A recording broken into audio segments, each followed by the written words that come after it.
Quando nasce la passione per la musica? Beh, nel mio caso, come si dice in questi casi, appunto, la musica nasce fin da piccoli, cioè dalle fasce. In fasce si nasce a cantare, per cui cantando mi è arrivata questa passione per quella che è la musica e comunque anche quello che è il canto. Diciamo che arriva anche un po' da esperienze familiari, ecco, da lunghe esperienze familiari, per cui mi è arrivato quasi, mi è stato messo in strada, sono stato messo in strada a cantare, è andata bene, direi. Sì. Per me è così, insomma.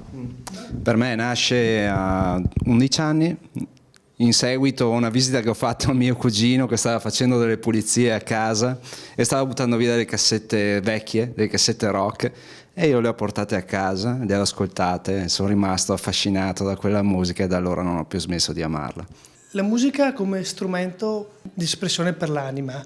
Cosa dà a voi la musica e cosa volete esprimere agli altri attraverso la musica?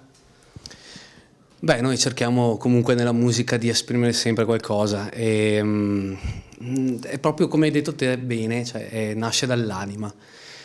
E io lo dico semplicemente, e quando ci si confronta con le persone che hai davanti, con il pubblico che hai davanti, è il rapporto che si crea è proprio un tutt'uno ed è la musica, è proprio quella, cioè, ci sono poche parole per descrivere la musica, è l'anima, l'hai detto bene, è l'anima proprio, nasce dall'anima.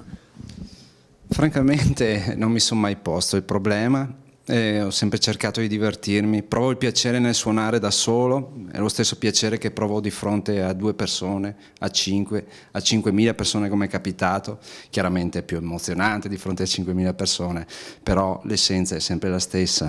Perché avete scelto i Queen come gruppo da seguire? Beh, io penso che i Queen abbiano un excursus musicale importante, perché forse per la varietà anche di generi che hanno affrontato nel loro cammino musicale, per cui ecco, rientra facilmente nei gusti di tante persone, perché l'abbiamo scelto appunto anche per questo e perché comunque ci appassiona. Poi anche per un musicista è molto gratificante suonarli, presumo, no? Sì, è molto gratificante suonare i Queen.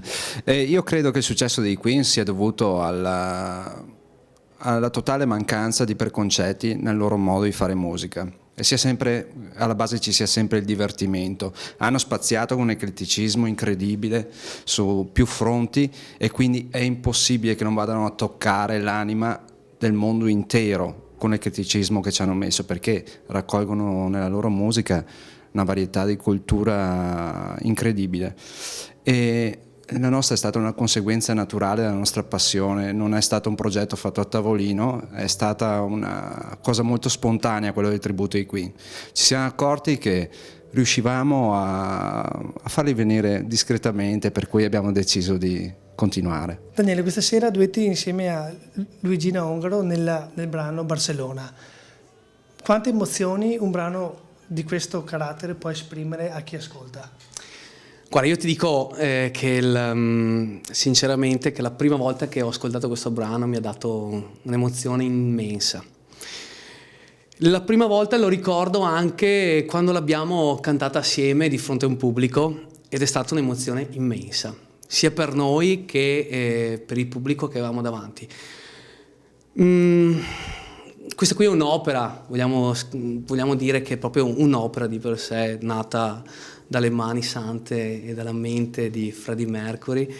C'è solo da ascoltarla, io vi invito dopo ad ascoltarla con attenzione e speriamo dia sempre quell'emozione, ecco, a tutti quelli che ci ascolteranno stasera. Un piccolo sogno nel cassetto.